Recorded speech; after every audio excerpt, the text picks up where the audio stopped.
This July, we're taking life seriously. Cardiac arrest is scary and more common than you might think.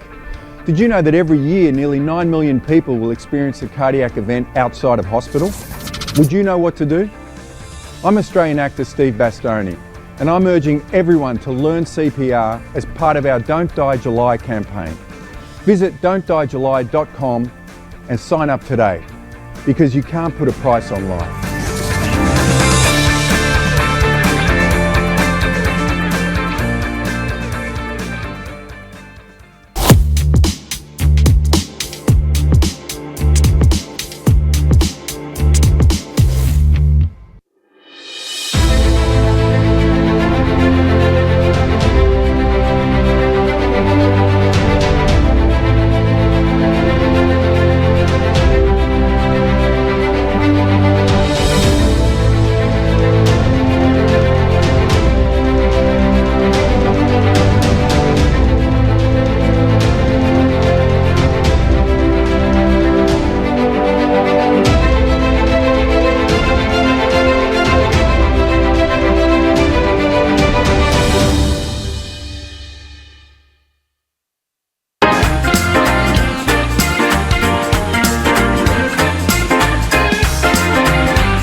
Good morning, good afternoon, and good evening, world. Welcome to the Gospel According to Dr. Roger, with me, Dr. Roger Gewolb, the show where we bring you the absolute final word on this week in politics and world affairs.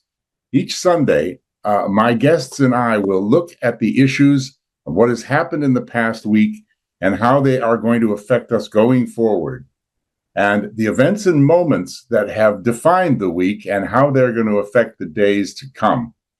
Today, I'm joined by two very special people whose opinions span a political divide by a universe, but I've no doubt that we will find some common ground. Bishop Kai Duer is a famous Pentecostal preacher, author, and broadcaster, and Stella Tsantakidou, is a well-known broadcaster, author, and former Labour Party advisor. Good morning, Kai. Good morning, Stella. Hello. Good morning, Dr. Roger. How are you doing? Doing very well this Sunday morning. Being naughty Good. and skipping church to be with you. Oh, well, we're very honored. Thank you. On today's show, we're going to discuss whether Gaza and the Muslim vote could actually shape future Labour Party policy in the UK. And we're going to ask what's next for the Conservatives and whether a possible merger with Reform is in the cards. And then, of course, after Joe Biden insists that only the Lord Almighty is going to make him exit the presidential race, what hope is there of some possible mortal intervention? But first, let's talk about the Labour victory. Was this a loveless landslide? I keep asking myself. Labour came to victory on 35% of the popular vote. That was up 1.4% only from 2019 and 5% less than Jeremy Corbyn. So how much appetite was there really amongst the electorate for Labour? Did they vote for Labour or just because they wanted to get away from the Conservatives? What choice was really on offer? And what does that say about the government? What's the first 100 days of Labour going to look like? And finally, at the end of the first term, let's say first term or the term of 5 years, what's the United Kingdom going to look like after that? Stella, why don't we start with you? Thank you, Roger. I don't think it was a loveless victory for Keir Starmer and Labour, because it was a bigger landslide than one Tony Blair won in 1997. What is very important to understand about British electoral politics is that people are aware of the first past the post system. So they know that they will be doing tactical voting in a lot of constituencies. Most voters are aware of that. There are websites like Best for Britain, for example, the campaign group set up this website where you put in your postal code. Why if I can interrupt you, since we have viewers around the world, why don't you explain what you mean by tactical voting?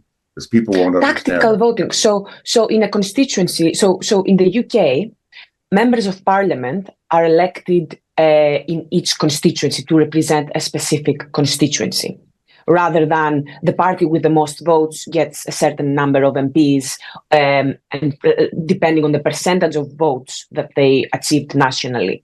So if you have a constituency where Labour, let's say, has a 35% chance of being elected, and then the Liberal Democrats have a 15% chance of getting elected, and the Conservative Party has a 30% chance of getting elected, and you are a centre or a centre-left voter, and you want to vote the Conservative Party out of government, you are likely to vote for the Labour Party so that the Labour MP, the Labour candidate rather, wins the constituency seat, so that you make sure that you don't have a Conservative Party MP. So that happens across the UK.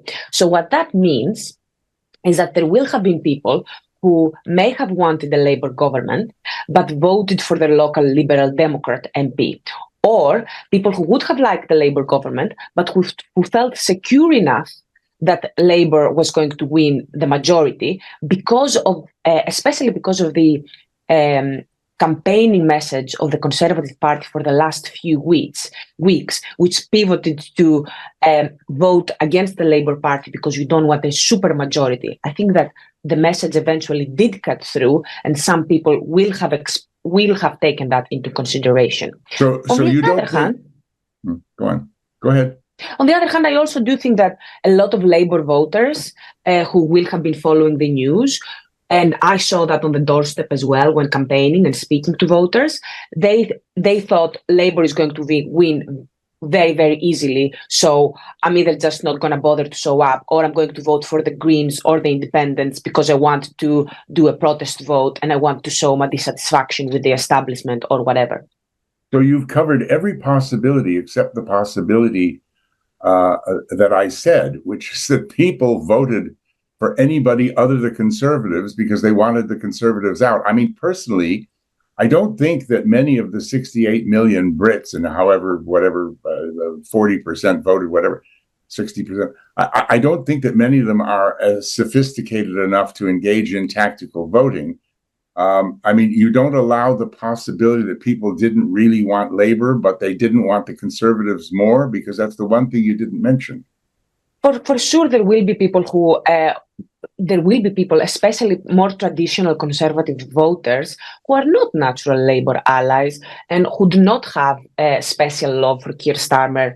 For sure, they will exist, but they were sufficiently convinced by Keir Starmer's campaign to lend him their vote. I think this happened, and you cannot dispute that this happened because this is such a big victory. I agree with you. There will have been some Labour voters who do not love the Labour Party, who may perhaps be hard to keep in the future. But it did happen, Stella, within the context of first past the post, where Reform obtained a huge number of popular votes and a tiny number of seats, and the Lib Dems didn't do as well and obtained a huge number of seats. So like so many things in this country, it's just not fit for purpose anymore. It's skewed. And to my mind, it rather points to the fact that it's a bit of a Pyrrhic victory. I mean, Labour won, but not because of a landslide of people who wanted them. What do you say, Kai? Well, I would say pretty much opposite to what Stella looks at, because you have to take in the broader picture. Labour have a landslide in the terms of the number of seats they have in Parliament right now. Yeah. 60% of the electorate voted, so that's 40% that didn't vote for Labour. Then you look at the demographics of every other party that received their votes, especially in view of the rise of Reform and the Liberal Democrats. To me, if you look at it purely as percentage of voting populace, Labour have swept to power with 412 seats on 20% of the available votes in the United Kingdom. Yeah. And that to me is not a loveless landslide. That really is indicative that this was a protest of we'll vote for anybody except the Conservatives. The proof of that is the percentage of Labour votes has only increased by 1.4%. Yeah. Over what they had the last time. And Starmer lost 16,000. Starmer lost 16,000 votes and did 5% worse than Jeremy Corbyn. Exactly. So this is not the resounding victory that Labour and the media are spinning. This is clearly the country saying we've had enough of the Conservative Party, and to be honest, the Conservative Party has to shift away from this old Etonian mindset of, this is the party that we use to get the public school boys into public office because we're going to make a good career out of it. But when you see how quickly Farage stepped back into the foray, taking over the leadership of Reform, and in a matter of 6-8 weeks, managed to secure 4.1 million votes. Now that, to me, that and the Lib Dems is where the Tory vote went. It was clearly not being lent to Labour. And whilst I agree with Stella that an awful lot of tactical voting goes on in the United Kingdom, I've been involved in British politics for the better part of 28 years now, close to 30 years. And the one thing I can say is this: voting in the UK is as much tactical as it is territorial. And the preponderance of British voters, it is, my father was a Tory, my grandfather was a Tory, my great-grandfather was a Tory, or my family's always voted Labour, and I'd rather not vote than vote for the opposition. And to me, I'm looking at where we stand today with the actual breakdown of the number of votes received. And I really don't think this is quite the pretty picture that Labour have painted it out to be, and certainly not the landslide victory as in terms of the whole population, the 48 million eligible electors that could have voted, that have really not bothered this election. And it shows that the British public, with 40% not voting and voting figures down 7%, on the 2019 general election, it shows to me the British public are really, really getting disinterested and disavowed from the whole political structure of elections anyway, whether it's first past the post or proportional representation. Yeah. And let me just say before you come in, Stella, just to our viewers and listeners, that you're not going to, whether you agree with what's being said or not, you're not going to hear this on most of the media in this country. And that's what makes TNT so great. You actually get the truth here about what's going on, whichever side you agree with. But I don't hear a lot of people saying, for example, the things that either Stella or Kai have just said. Stella, over to you. I disagree. I think that this is something that has been discussed very elaboratively about Labour having a very shallow support across the country. But what this shows is that the campaigning has been very, very efficient because the Labour Party was aware of where they needed to stack up the votes. So rather than doing what Jeremy Corbyn did in 2019 and 2017, where he stacked up the votes high in areas where Labour was already going to win, like metropolitan areas or areas with a lot of students, they targeted seats from the Conservatives. And this is why you see the numbers. This is one of the reasons, rather, why you see the numbers that you see. It's never black or white. There is never just one explanation. And there is no way, none of us can look at the crystal ball and say, we can't know. Yeah. It's 20% this reason, 30% the other. Yeah. All of these reasons are correct. But I think that it is delusional to say that such an astounding, massive victory doesn't mean that people wanted a Labour government. That this is not a massive success, a massive victory for the Labour Party. It really is. Yeah. But with the popular vote skewed the way it is, I just don't see how you can call it a mass victory. But let me move on. Because something I'd like to cover, and we're going to be coming up to a break in a bit, but I want to ask you this. I mean, a lot of people have said, and I mean, I've discussed this on program after program, I can understand the reasons for not making their position clear, because that was a strategic thing to do. If you don't set something out, you can't get shot down, and why should they bother? Because, the Tories were doing their job for them. But now, when is Keir Starmer, when is Labour going to make anything clear about their policies? We're still hearing waffle. There's nothing specific 17th of July, about, King's let, Speech. let me finish. There are still, even yesterday, on a number of different channels that I was on, people were still saying he's not going to be able to go to Washington and talk like this to world leaders. They're not going to buy it. He needs to set something out on the line that he'll stand by. When is that going to happen, Stella? I find it very funny, Roger. Keir Starmer hasn't been in government for more than 2 days, and you're already saying why hasn't he done or said anything? No. I'm talking about the past. He's still handing out year. Okay, he's still handing out ministerial roles. In a year, he has not come out. They have not told us what their policies are. Well, no. I understand your frustration. I think he has said what the policies are. I understand people's frustration about taxes and spending specifically. Give me an example. NHS reform, planning reform. Planning reform is What's the he going to do? GB Energy. He's going to give councils the duty, then the responsibility every year to review the green zone and add more territory into the grey zone and allow planners to build there, which is okay. In other words, he's going to devolve responsibility. So far, we've heard about everything to somebody else. Now, no, when he's going to do planning reform. Let me finish, please. When he says, I just want to make this point so we're very clear.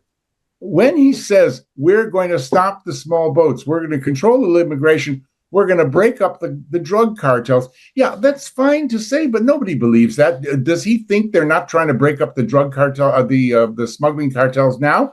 I was going to say drug cartels because why doesn't he go to Mexico next and break up the drug? I mean, how is he going to go to Afghanistan and stop illegal?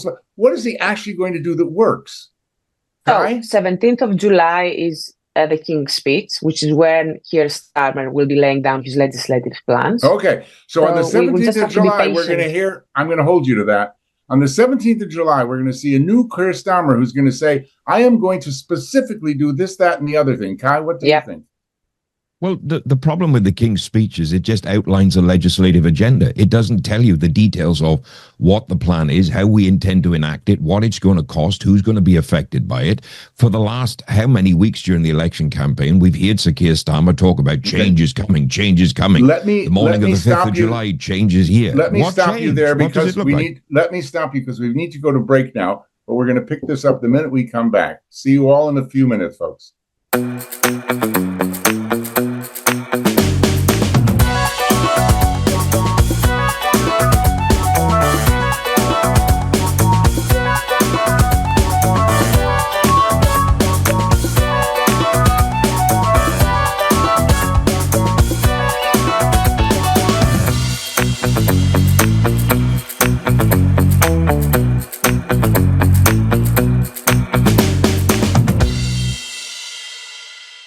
A better business tip from TNT Radio. The benefits of advertising on today's news talk, TNT Radio, should be clear to businesses of any shape or size. It can be accessed anywhere, anytime, by anybody, and is the perfect way to build brand awareness and stimulate digital activity. If you'd like more information about advertising on TNT Radio, simply fill out your details on our contact page and we'll be in touch. To find out more, go to tntradio.live. Today's News Talk Radio. I do a lot of streaming radio. I do a lot of free streaming. tntradio.live. Welcome back. This is the Gospel According to Dr. Roger with me, Dr. Roger Giewolb, and my guests, Stella Tsantakidou and Bishop Kai Dewar. Kai, do you want to finish up your point? And then over to you, Stella, please.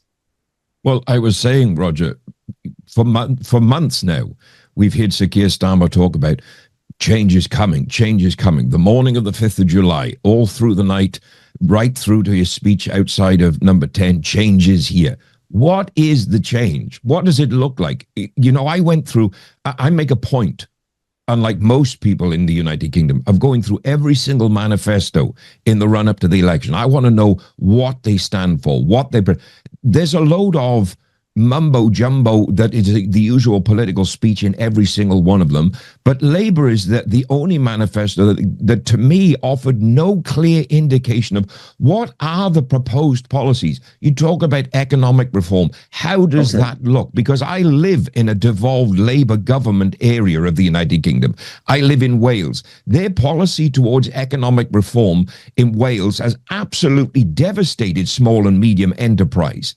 They would have gone further, longer, and harder on the COVID restrictions and the COVID regulations. And now you have a prime minister that's talking about offering more power to the devolved nations. So what you said earlier on, Roger, to me is very clear. Keir Starmer's policy of change and Keir Starmer's policy of government is let me hand this off to as many other people as I can so that I don't actually have to make decisions. And then there's the having to appease the party members within his parliamentary party that could potentially, if he doesn't fare well, sweep that power away from him very, very quickly. Okay, thank you. Stella, over to you. Hit us with everything you've got. Devolution, the reason why devolution is a good policy is because you want your political leaders, you want the people taking decisions to have skin in the game. You want them to know, you want them to live in the area and to face the consequences of the decisions that they're taking.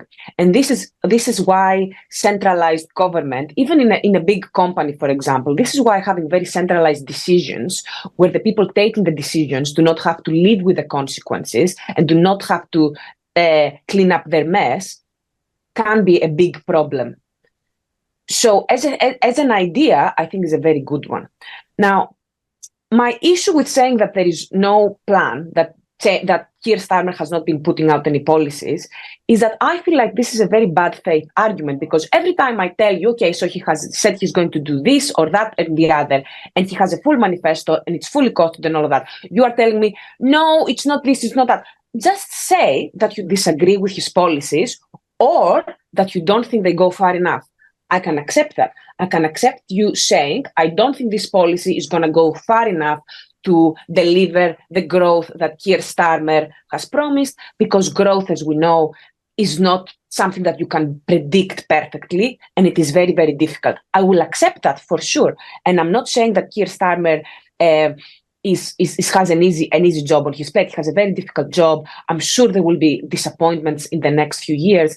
As you said already, the very different constituencies that the Labour Party is representing right now are going to be it's going to be very difficult to satisfy all of these extremely different voters. But he has shown in his first speech as Prime Minister, he has shown that he wants to try and make this work. He wants middle class people to trust him. He doesn't want to do the traditional tax and spend, which every government has been trying over and over again, and it has led us where it has led us. He wants to try growth for once. Right. So you make a very interesting point, Stella. In other words, he is going to delegate and let the people responsible fill in the detail rather than micromanage, which, let's give it a try. Let's see how that works. I think that's a very valid Roger, point. I disagree with that, because I live in a devolved government. Devolution has been an absolute disaster for Wales, and we have had a Labour government for the last 25 years since the devolution of power to Cardiff. And what they've done in the last 12 months is now ensure that Labour will never lose power, because they've expanded the parliament by 36 numbers over the next few months and changed the voting boundaries and borders and re-altered the constituencies to favour Labour voters. So they're using that power to benefit themselves, to make sure here in Wales that Labour will never lose this majority. And this Labour government in Wales, to me, is indicative of what a Labour government in Westminster looks like. It is an absolute disaster. They've enacted policies that nobody has ever known were coming, a blanket wide 20-mile-an-hour speed limit across Wales, which has had devastating effects, and completely the opposite effect of what they said, of cutting pollution and reducing noise. The statistics in the first 8 months alone show noise pollution is up, vehicular pollution is up as a direct result of this blanket speed limit. We have had an NHS in Wales in and out of special measures for 25 years. We have NHS trusts now back in special measures as a direct result of a Labour-led government. We have an education policy that was leading the way in the sexualization of children as young as the age of 3. And because they didn't have an outright majority, that was a policy enacted by another party that they brought in to help them govern. Labour have never been clear on their policies in Wales.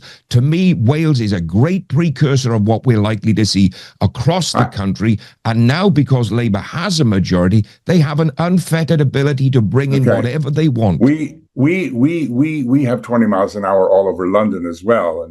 But look, I mean, I spend a lot of time in Wales, so I know what Wales is. But there's no denying that Keir Starmer has made some very dramatic changes in the Labour Party, and everything you're talking about is pre-Keir Starmer. So as Stella said, give him a chance. I mean, maybe he will reform Labour Wales. What do you think, Stella? Is that likely?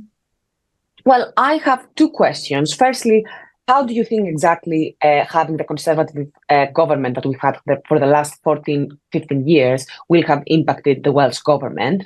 Do you think it has made their job more difficult? Do you think there was any constraint by the fact that they are basically ruled by a Westminster government that's completely opposed to them and which has enacted an austerity program that has been extremely damaging across the country?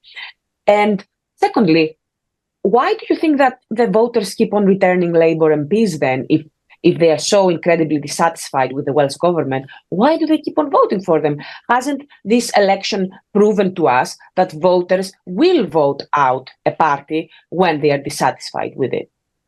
Oh, that's a very good question. Let's use that to move on. What about the Tories? I mean, where did it go? Very quickly, because we've got a lot to cover, if I can ask that. Where do you think it went wrong for the Tories, and who should be their leader, and will they merge with Reform? Kai? I think they took the electorate for granted. To me, the Tories, especially the last 5 years, from 2019 onwards, but a lot of the Tory government from 2010 right through till them losing last week, they have exemplified what Oscar Wilde said. They knew the price of everything and the value of nothing. And they took the electorate for granted. They took their own voting base. They took their own members, their own supporters for granted, and just assumed that, well, we can do whatever we want because of the old Etonian kind of, public schoolboy mindset that, don't do what we do as we say because the rules don't apply to us. And the disaster that has been the leadership, just yesterday I tweeted out, imagine being the king, having been in power close to 2 years now, and on your third prime minister already. That's a real telling sign for me. Are they going to merge? Are they going to merge with Reform, Stella? I don't think they will merge with Reform because I don't think that the Conservative Party establishment would allow that. I think that they're very angry at Nigel Farage because he's basically the person who has torn down their party. But I completely agree with Kai that they have taken their voters for granted. Term after term after term, they have been promising them that they're going to cut immigration, they're going to grow the economy, all of that. And they have been doing exactly the opposite. They have been rising the taxes more than any Labour government would ever dream of doing. And people have caught up to that because they've realized the Conservative leaders, they thought that as long as we tell voters that we're going to do something, then we don't actually have to do it. We can go ahead and do exactly the opposite of what we promised we were going to do, and they will keep on voting us because we were the Conservative Party in the United Kingdom. We're the natural party of government. And as you said, Kai, I completely agree with you. So much of that Eton arrogance, I was born to rule and I will rule. And what's Rishi Sunak, Stella? What's Rishi Sunak's legacy going to be? Very quickly. Exactly. What is his legacy going to be, right? Because he's not an old Etonian, Oxbridge type. He went to Winchester, which is, if I'm honest, good enough. It's still a very posh public school. So Yeah, exactly. But what Keir Starmer said in his speech, I agree. He was the first Asian prime minister, and I think that this is an achievement that's not to be underestimated. But what's his legacy? Apart from that, I really do not know what's his legacy, because even the very small things that he could have achieved, like HS2 or banning smoking that he wanted to do, he didn't manage to pull through. Okay. Eat out to help out that catastrophic policy, which we're still paying for. Can you imagine if we had all of that money now, like all of the things that we could have done with that money? Yeah. Let's move on. Let's talk about Labour and Gaza. Is Gaza Labour's Achilles heel? 5 candidates have lost their seats to pro-Gaza campaigners from Muslim candidates. What does this portend for the future? Kai? I wouldn't say that Gaza itself is going to be Labour's Achilles heel. I do think that the significant disparity between Labour and the Muslim voters in the United Kingdom that do tend to support Labour is going to be an ongoing problem, because that voting bloc as a whole has the power to significantly shape any government's policy by the way they lend their support. I just think that with Labour having such a demographic amongst the Muslim vote, that moving forward, any issue that is deemed to be problematic for the Muslim community in the United Kingdom is going to have a significant bearing on how Labour's vote shapes over the next 5 to 10 years. And certainly seeing how the Muslim community enacts pressure on its elected representatives to get their will done, that could be a very, very difficult thing. I was thinking about what Jess Phillips said, that this has been the worst election that she's ever had to campaign, and the harassment that she's gone through. You've got to remember that we're dealing with a religious belief that considers women to be second rate to men within their religious belief. And I'm very clear to make that distinction, because Islam is a religion. It's not an ethnicity. It's not a country.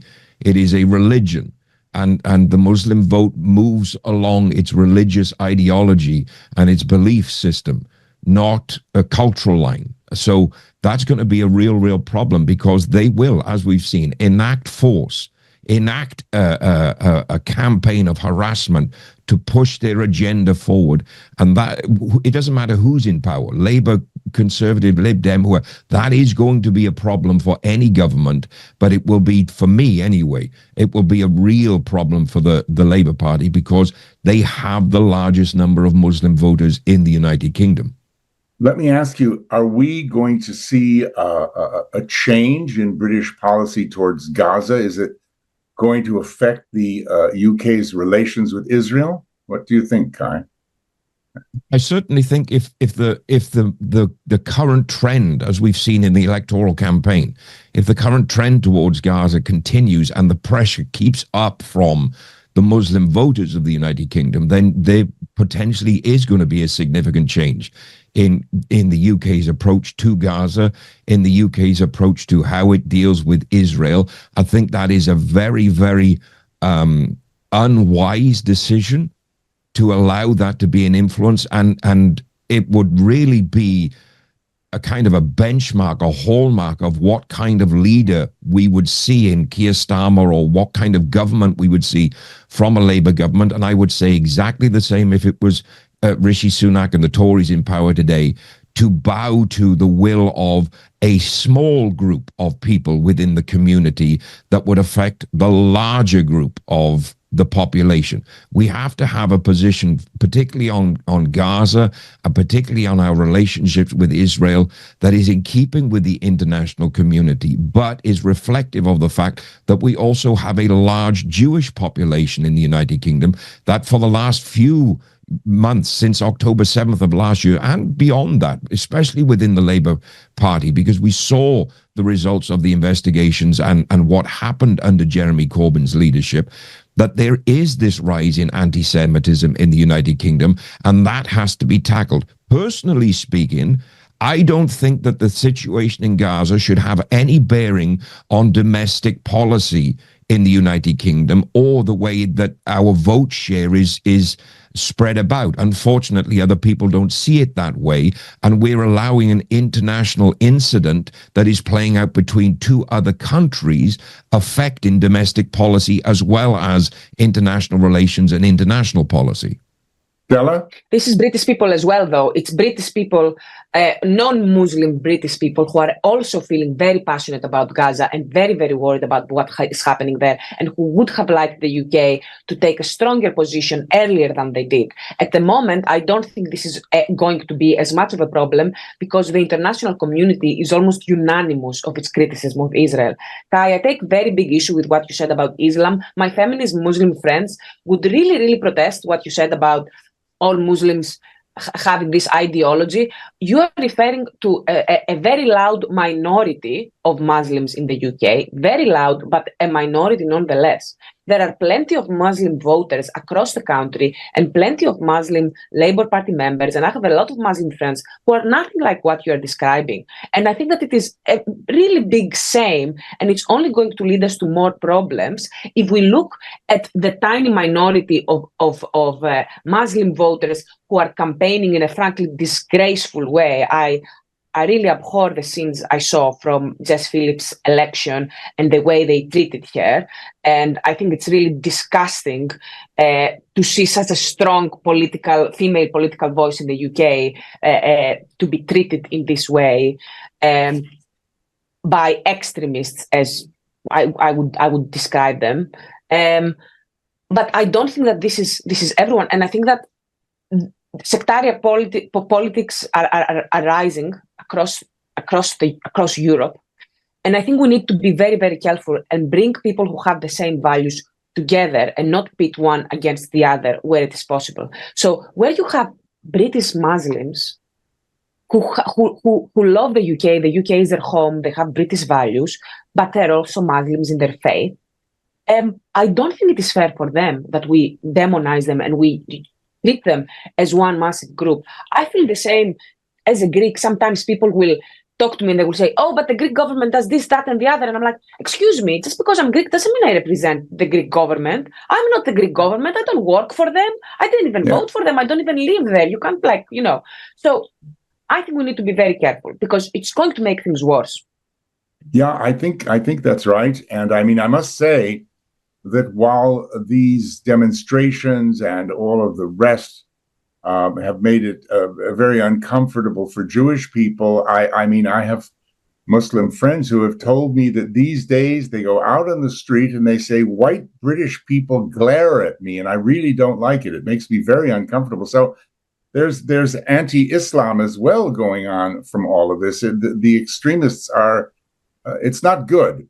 We're going to go for a break now, but we will carry on as soon as we're back. Thank you. I was a quarterback at Hardaway High School. College first-round draft pick, on and off the field.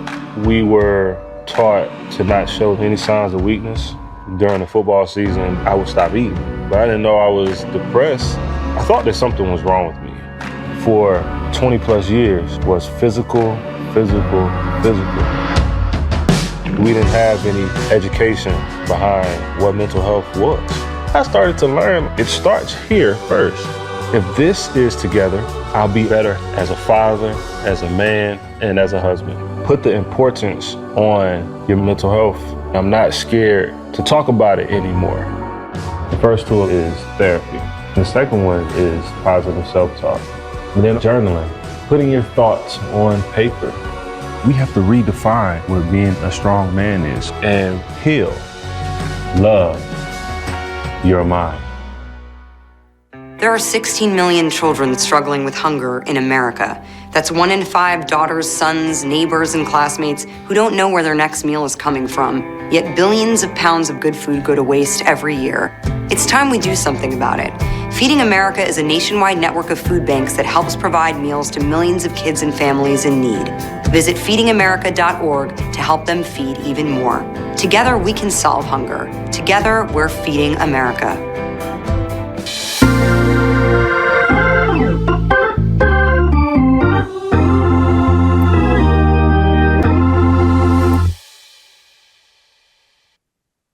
Welcome back. This is the Gospel for Sunday morning, according to Dr. Roger, with me, Dr. Roger Giewolb, and my two guests, Bishop Kai Dewar and Stella Tsantakidou. And we've been talking about all the subjects of the week, and we've been really eagerly waiting to move to the area of foreign affairs, and in particular, our new Prime Minister, Sir Keir Starmer, and Donald Trump, and what's going to happen when the two of them meet. What's that relationship going to be like if Trump wins the election? And by the way, on that subject, what about Joe Biden and his incredible ABC interview and the fact that he says only the Lord Almighty is going to make him stand down, his refusal to have any kind of a cognitive test? And just one point that I want to make, I'm flabbergasted that what's not being reported over here for some reason, or in Europe or elsewhere, is that presenters and hosts and commentators on all media and in the press are talking about all the people who may replace Joe Biden if indeed he is forced to make the decision to stand down because of his health. And I don't think those people are going to replace him, because a little known fact, as I say, that hasn't been talked about here is there is $91 million in campaign funds in the Democratic National Party coffers. And the DNC, the Democratic National Committee regulations are that nobody can touch that money except the president and the vice president. Yeah. Now, that means that if Stella were to want to run for nominee for president, she would have to start fundraising from the first dollar today for something in a few weeks' time. So I tell you, folks, ain't nobody going to replace Joe Biden except Kamala Harris. And well, if you like Trump, that's a good thing, because her ratings are even worse than his. What do you guys think, Kai? Yeah. Sorry. Stella, go on, Stella. No, I was going to say, Roger, you're so right. I've been thinking the same. Nobody is mentioning this. I don't understand how they have missed out such an important part of what is going on and why it is so difficult to remove Biden. And this is why, of course, you have all of these Democratic heavyweights coming out and saying, no, we stand by Biden, we cannot change him, and that is it. Because as you said, Kamala Harris, her personal ratings, we've always known that. We've always known that her personal ratings are not good. She cannot run as president. And this is one moment where I will concede that wokeism, cancel culture, whatever, has actually done, culture wars has done damage to the Democratic campaign, because I do think that there was a part of Kamala Harris' victory had to do with the fact that people did not want to ruffle any feathers and not support a black woman. And even though they knew that she's not liked by the wider electorate, and they did the same mistake, of course, with Hillary Clinton, which is why I don't think that identity politics are helping progressive causes. Very, very often they sabotage progressive causes. But as you said, with Biden, there is no U-turn that can happen right now. It would be illegal to use these campaign funds with anyone else apart from Biden or Kamala Harris. What I think... But what I think is also not being discussed is that very often the incumbent will gain a couple more percentage points the closer we go to the election. So I really don't think that it's a done deal. I really don't think that Donald Trump has it in the bag. I still think that Biden has a very good chance of winning. I just want to say, on behalf of myself and TNT, nobody is saying that it is woke to support a black woman candidate. That's not woke. No, I'm making that point. I'm making that point because it's something that a lot of people would have complained about, Kamala Harris, people supported for this reason. Yeah. I'm not saying that you did, Roger. I'm just saying that this is something that I heard a lot. I just want to make it clear that, I don't think it's woke to support a black woman candidate or Hillary as a woman candidate. But anyway, I just wanted to put that point of clarification in. But you think that Biden has a very good chance, huh? Still, chance of what? Remembering where he is or being president? Of becoming elected. I think he does, because there are always a couple of percentage points that the incumbent gains towards the end of the campaign, and I think that Biden will have that on his side. Kai? I would disagree slightly. The reason being is, you think about it, all the presidential debates normally take place after the conventions. This one has taken place many weeks before the DNC. This to me was a dry run. They want to see how well he's going to stand up, where Biden is. And now, as I said on various news segments the morning after the debate, you watch now the leaks start to come from the White House about, oh, we knew he was in this bad. We've been telling people. And within days, certain leaks have already started. Staff members talking about how bad he is, what he was like behind closed doors, how his cognitive dissonance is not what people are portraying.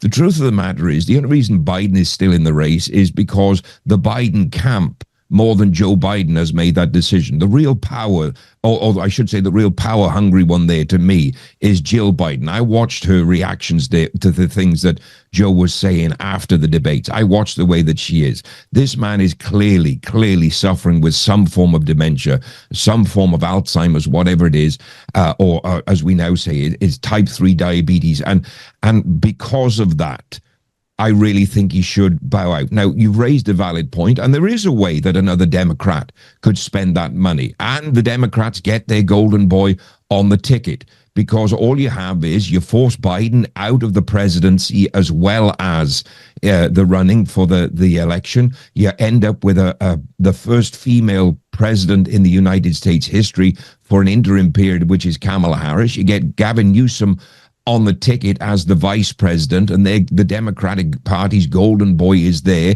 and he has access to that $91 million that he can spend lawfully, and you find a way to make sure that Kamala Harris doesn't end up being the ticket runner just before the election, or that she's removed slightly after it, so that we can put in the Democratic golden team that they really want.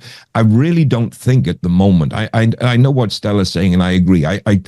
The polls have shown us over the last 10 years, you can't trust polls, because they really, sometimes they get it right and sometimes they're so far from reality it's untrue. There's a lot still to play. I agree with Stella. I don't think Donald Trump has got this in the bag, but I do think if President Biden is trotted out even more for the public to see it, to see him in the state that he is, and he is only going to get worse. Come election time, what you might end up with in the U.S. Is a situation where you have a lot of disenfranchised Democratic voters that might not turn out, rather than lending their vote to the Republicans. And let's not forget, there's a third factor in this that nobody's really talking about, of how much a difference maker is RFK Jr. on the ballot, and how much of the traditionalist Democratic Party vote, not the current swing of this kind of woke cultural politics Democratic Party vote, but the traditionalist, true Democrats going to swing behind him, because he still holds to the traditional Democratic Party values and beliefs, even though he's running as an independent. And as much as the DNC and the Democratic golden teams are trying to paint him out to be a crackpot and a loony, and he's unhinged because of certain things he says, the Kennedy name, whether they like it or not, the Kennedy name still has the potential to hold a good swing with traditionalist Democratic voters. Well, if you look at the British bookies, who are around after all these many, many hundreds of years, because they're usually not wrong, I mean, Trump is just 10,000 leagues ahead of Biden. Kennedy hasn't got a chance. And I think if I may, you're leaving out the real driver here. I don't think that Jill Biden has any political power with Americans. This is Barack Obama's desire to have a fourth term. Joe Biden is there because he's Barack Obama's third term, and he wants a fourth, and he's going to give up. He's going to keep that cadaver standing up there until the last fiber isn't moving, if he can. That's my personal view. And, you know, the other thing is, when you look at the backers of the Democratic Party, the Pritzkers who own Hyatt hotels, among many other toys, Gates, all the people in Hollywood, in Silicon Valley, 100 million pounds is chump change. 91 million pounds is lunch money. So if these guys decide the time is right, they will put up $100 million to campaign Newsom or whoever they want without the slightest hesitation. I mean, you go to some of their dinners and events and people will write a check for $1 million before dessert without even thinking about it. So I'm not sure that that's a factor either, Kai. But I think you're both right in your analysis of where we are today. The real question is, what's going to happen next? So I would love each of you, please, starting with you, Stella, to make a prediction of what's going to happen over the summer before we get to the Republican National Convention, which, interestingly enough, our British elections were on American Independence Day, July the 4th. And of course, this year, the American presidential election is on what? It's on Guy Fawkes Day, November the 5th. So each of you, please be so kind as to give me your prediction. What's going to happen between now and then? I honestly don't think that Biden is going to, I don't think he's going to resign. I don't think he's going to leave the spot for Kamala Harris. I do not see how anyone could convince Kamala Harris and how she could take the professional embarrassment of not being the president on the ticket if Biden stands down. So I think things are going to remain as they are. Kai? I think Kamala Harris gets promised a position on the Supreme Court. I think over the summer we see both her and Joe drop out and Gavin Newsom emerge as the leading candidate on the ticket for the Democratic Party before the DNC. And who will win, Newsom or Trump? Trump. By what sort of margin? If I look at the polls today, which I, as I've said, I don't tend to trust. I normally, like yourself, look at the bookies and go with the odds there. I think Trump emerges at least 10, maybe 12 to 15 points ahead of Newsom if Newsom is the presidential nominee on the ticket. That sounds right. And if Trump gets in, what will happen in Ukraine and Gaza, for example, and with the Axis powers and Putin and North Korea and all the rest, China and all the rest, what will happen? Personally, I think that he might honor this decision to try and negotiate peace between Putin and Zelensky, and how that shapes out, I don't know. It will certainly be a different position on Israel under a Trump presidency because he's very much behind Netanyahu and would lend his support more there than looking for an immediate ceasefire. So I think there's a lot to play for, but I do think, and it's speculatory, I do think that there is more of a concern by other world leaders of what a Trump presidency looks like because he is unpredictable, because he's not a skilled diplomat and looking for diplomatic solutions. And to some certain respects, I do think there is a modicum of fear, which we don't see currently in world leaders approaching Joe Biden. And the saddest part about that is the presidential debate, because not only did Americans see how weak Joe Biden is, their enemies were watching, and they now see exactly the situation he's in. That's what made all this happen. Absolutely. They were watching. Stella, I mean, so what would you say to the statement that Kamala would be the worst option? The worst option of between Trump and Biden and Kamala, you mean? And Newsom and all the others. If we were stuck with Kamala, where would we be?